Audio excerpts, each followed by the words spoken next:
graça e a paz do Eterno te alcance aonde quer que você esteja, amém? A palavra do Senhor para os nossos corações hoje está em Marcos 6, onde o Senhor enfatiza sobre a incredulidade, né, daquele povo em relação a Ele. Né? Eles não eram todos que acreditavam que Ele era o Filho de Deus, né? E ele sofria muito essa incredulidade, tanto por parte de pessoas que não eram da família dele, quanto por membros da família dele, né? Vai falar isso lá em Marcos 3:21, que a família dele achava que ele estava louco. E João 7:5, né? Que os irmãos dele debocham dele, né? Falam, você não quer aparecer? Então vai para a cidade, né? Para a cidade tal, para a festa, que ia ter uma festa, né? Vai para essa festa e apareça. Você não quer aparecer? Zombava dele, né? E o lugar que ele menos curou foi em Nazaré, que foi a cidade, né, onde ele cresceu. E diz que ele ficou perplexo na incredulidade daquele povo, né?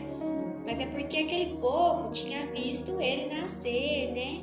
Crescer e tudo mais, nascer ali de uma mulher, ter uma vida comum, né? Como um ser humano comum. E de repente ele completa ali os seus 30 anos, né? Batiza, é cheio do Espírito Santo e começa a fazer muitos milagres e maravilhas, né? E isso levantava muita incredulidade por parte das pessoas, né? Em Marcos 6:4 diz: só em sua própria terra, entre seus parentes e em sua própria casa é que um profeta não tem honra, né? E um coração incrédulo é o mesmo que um coração sem fé. Em Hebreus 11:6 diz assim: sem fé é impossível agradar a Deus, pois quem dele se aproxima precisa crer que ele existe e que recompensa aqueles que os buscam, né? Quantas vezes Deus quer operar milagres e maravilhas nas nossas vidas, mas por conta da nossa incredulidade, o Senhor não age, né?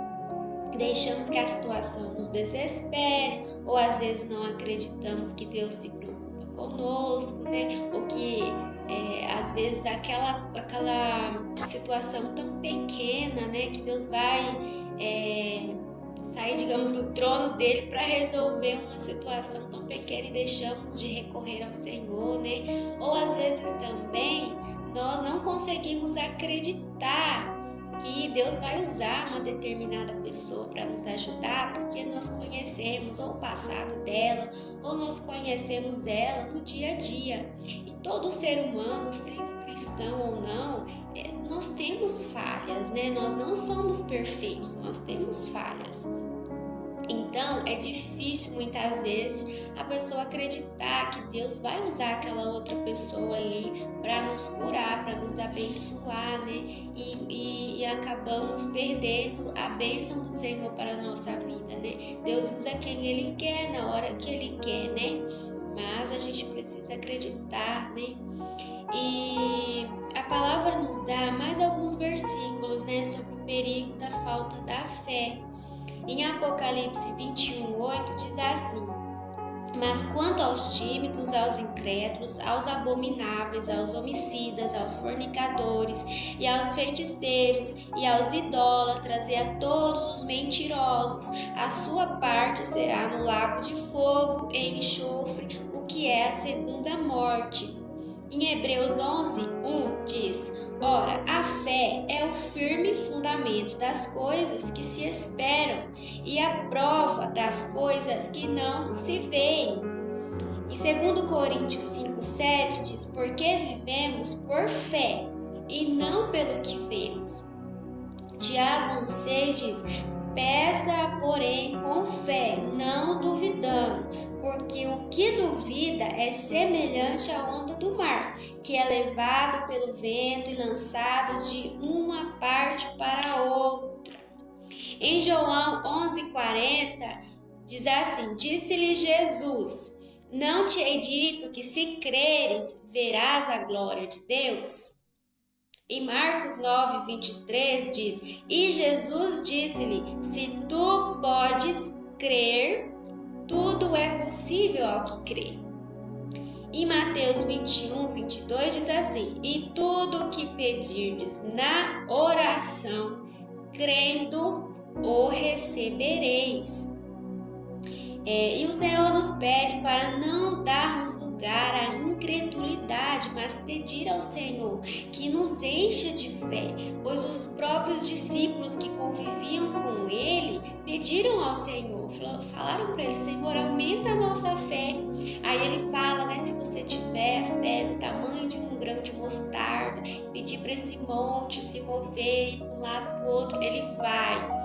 Né? E que se nós usássemos da fé, que nós faríamos muito mais milagres, muito mais maravilhas do que Ele fez. Né? Ele falou isso: se você tiver fé, você vai fazer muito além do que eu fiz. Né? Mas para nós seres humanos é difícil, muitas vezes nós nos pegamos como Tomé. Tomé só acreditou que Jesus tinha ressuscitado quando ele viu as marcas dos pregos, né, assim nele, né, e nos pés dele. Tem pessoas que acreditam que é aqui na palma da mão, né, mas não foi. É aqui que eles pregavam, né, colocavam os pregos, eram aqui. E aí, mesmo os discípulos falando, né, tanto os 12, tanto os que seguiam, né, na verdade, quanto os que andavam o tempo todo com ele, falando para ele que tinha visto ele, né, as mulheres falando que tinham visto ele, mas ele não acreditou. Ele preferiu dar lugar para a incredulidade, né, ver com os próprios olhos, falando: não, só acredito vendo. Aí Jesus aparece para ele, né, e chama a atenção dele pela pequena fé dele, porque Jesus tinha falado várias vezes que ele ia morrer e ia ressuscitar, né? Mas parece que não entrava na cabeça deles. Como assim, né? Ele vai morrer e vai ressuscitar. E ele aparece, mostra as marcas para Tomé, e aí então Tomé acredita, né? Muitas vezes nós nos pegamos nessa situação, né? Querendo querendo nos apegar àquilo que dá para ver, né? Só que a fé, ela não é assim. A fé, ela é o firme fundamento, né, das coisas que não se veem, mas que nós acreditamos, né, que nós já recebemos ela, em nome de Jesus. Então, esse é o recado do Senhor para nós hoje, que nós não demos lugar, né, para a incredulidade. E aquele que não tiver fé, peça ao Senhor e Ele vai encher, né, o teu coração de fé. Amém? O Eterno te ama.